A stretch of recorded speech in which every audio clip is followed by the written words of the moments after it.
Tiger Woods recovering from a serious car accident, college enrollment down by double digits, and asked the public to help name a snowplow. And don't be surprised when the public doesn't take it seriously. Here's what you need to know.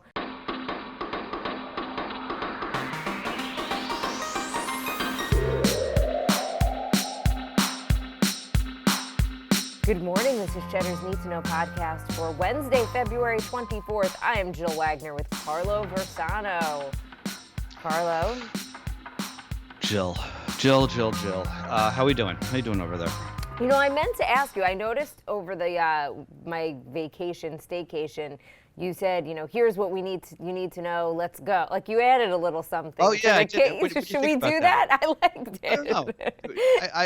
It just sort of popped into my head there. Need to know, let's go. Yeah, I kind of like it, I'm going right? to add that in, yes. All right. Jill, I meant to tell you this yesterday. So, yesterday I had to move my car, which is for the street cleaning, which counts as like, the big action around here these days. Activity.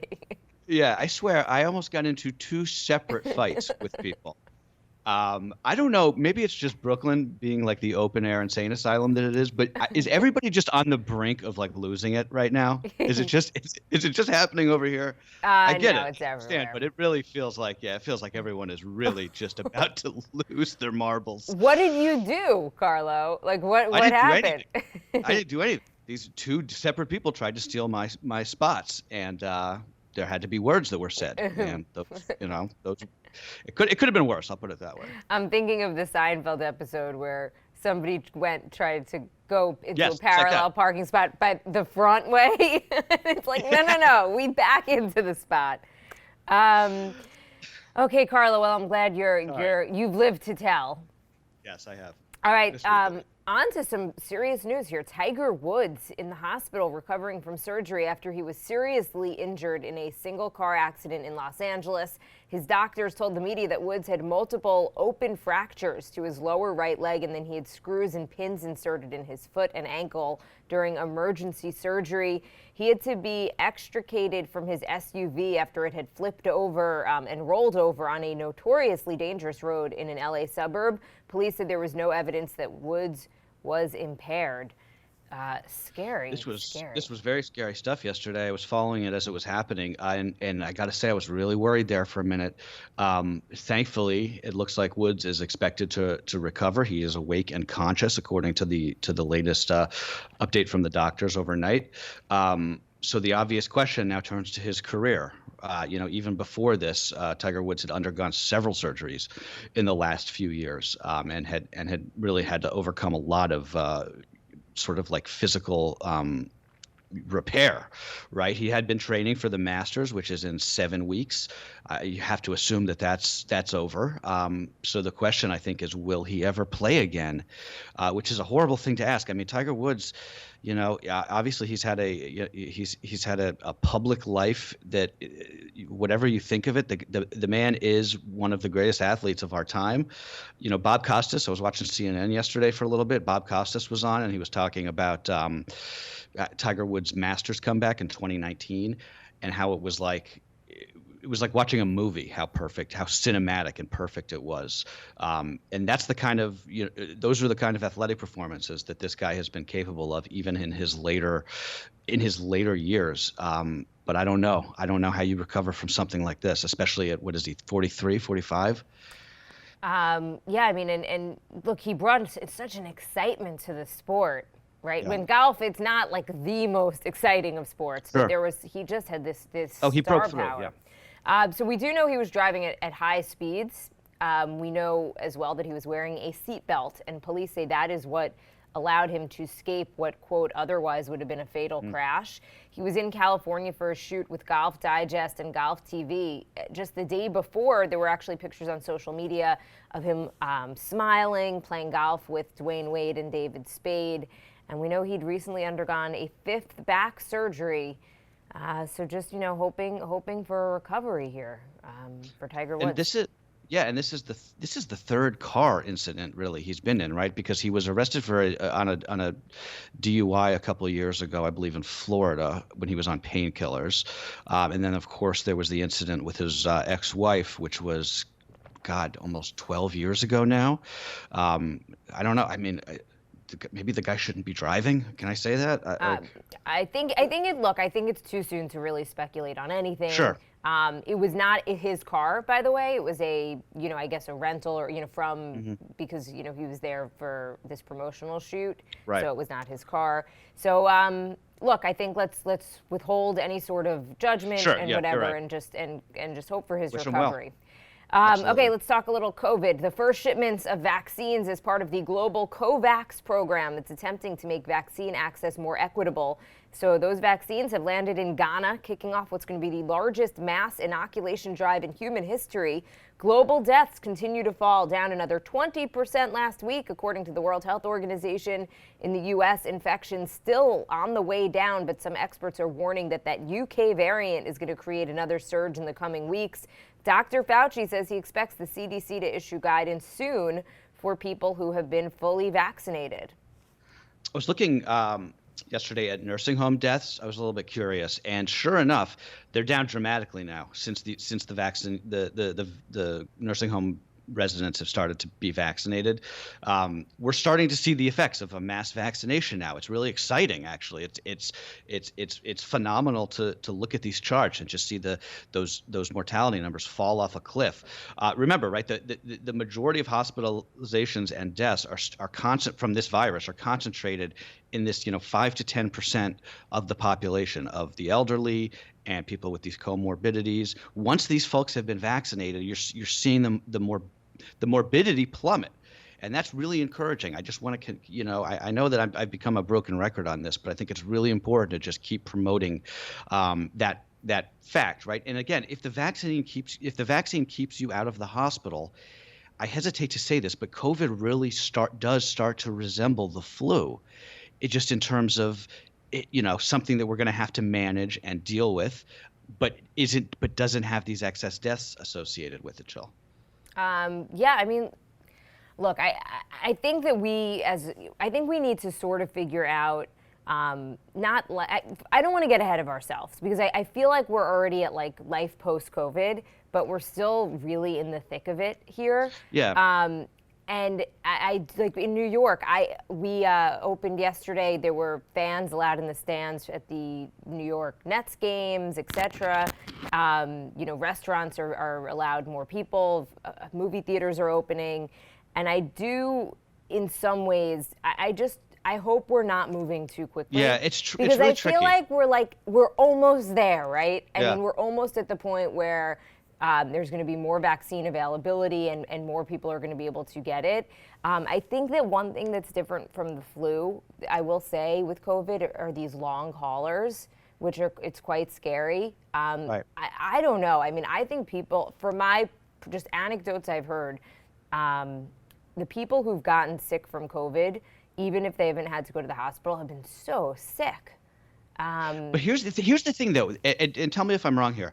But I think that the long haulers, the people who have these really long-term effects that we still don't really understand, like the brain fog and like the acute psychosis and the respiratory issues, those people, generally speaking, got so sick that they had to be hospitalized, didn't they? No.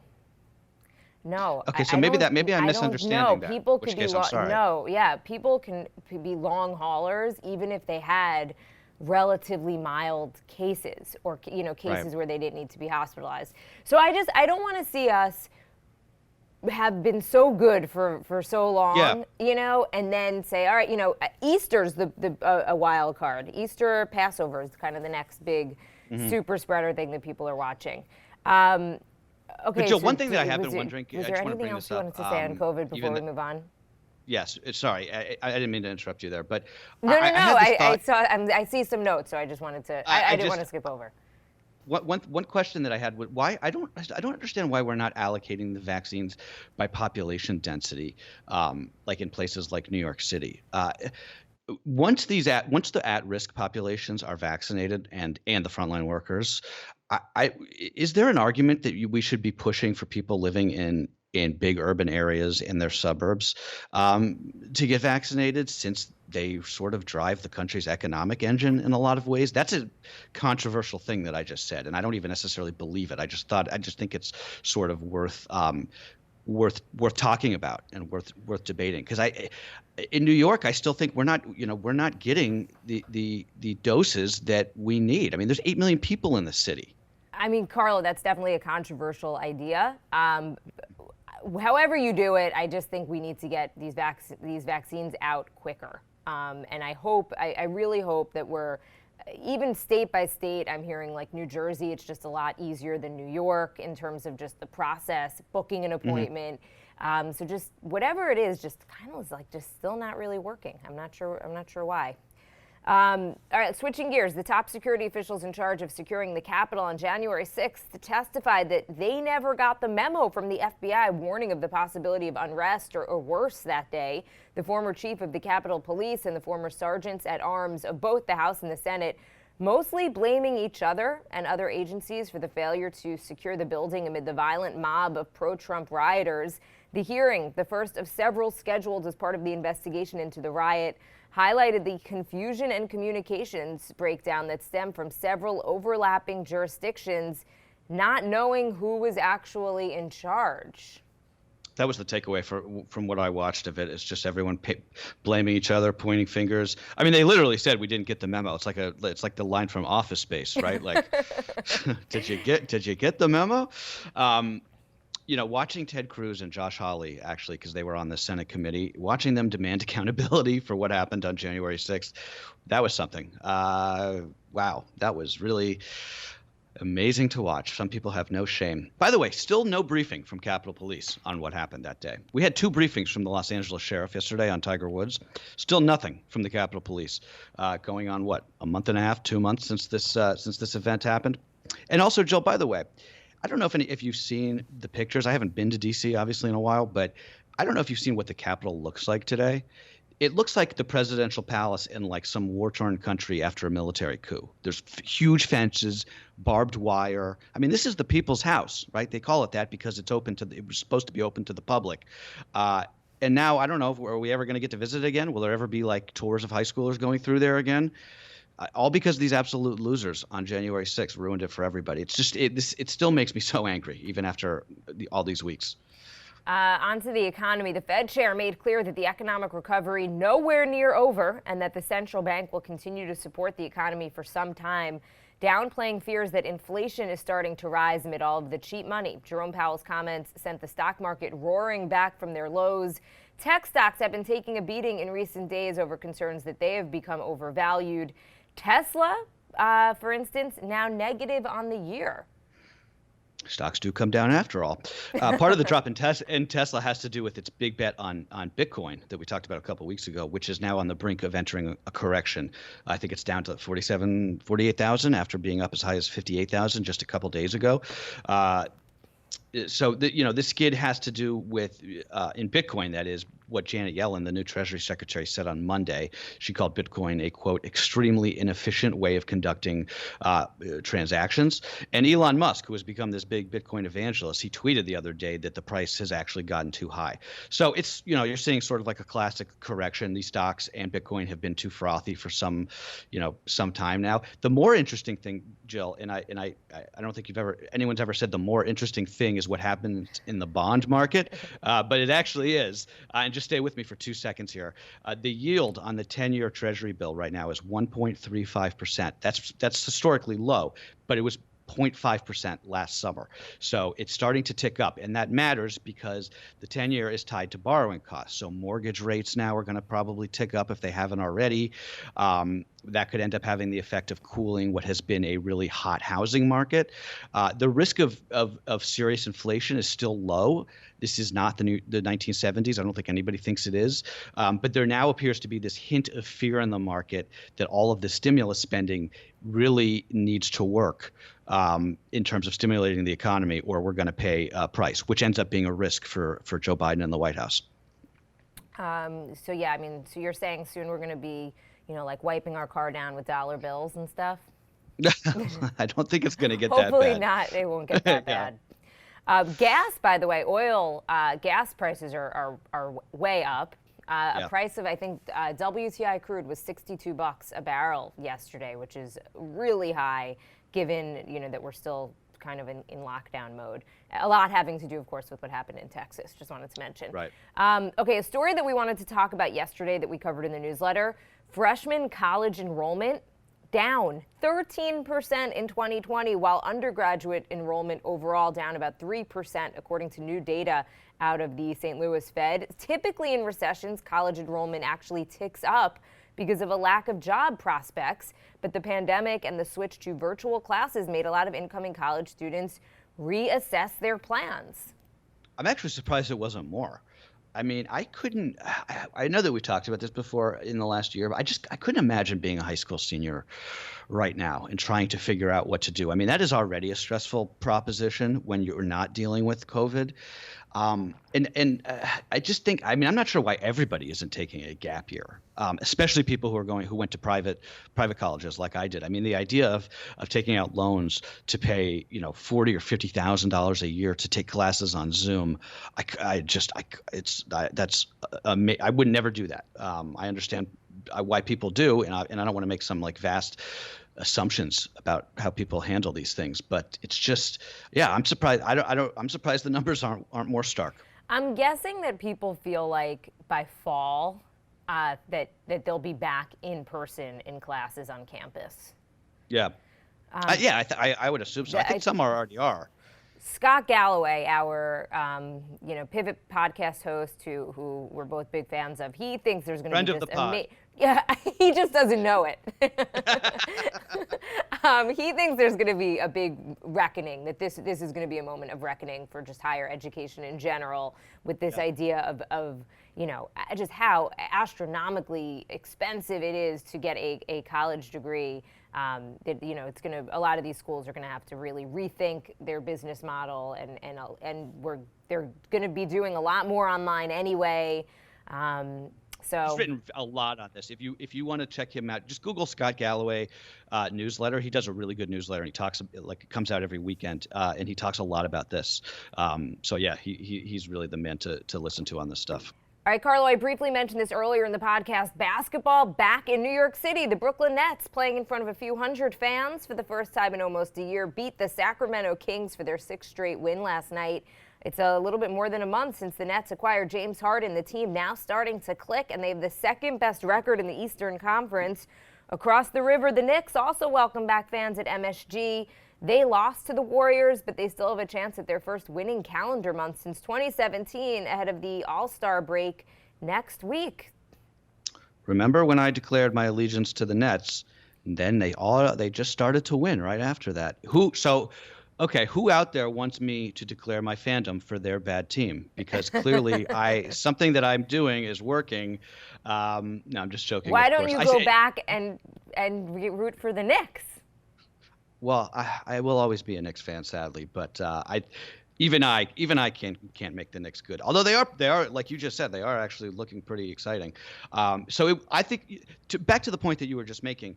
I wouldn't risk COVID to go to a basketball game right now. To me, that seems irresponsible. But at the same time, it was a little bit cool to see people going in and, sitting in the stands and rooting for these teams. So it's just, this stuff is so tricky, right? Because to your point earlier, you don't want to come out there and make it seem like everything is back to normal and all is well in the world.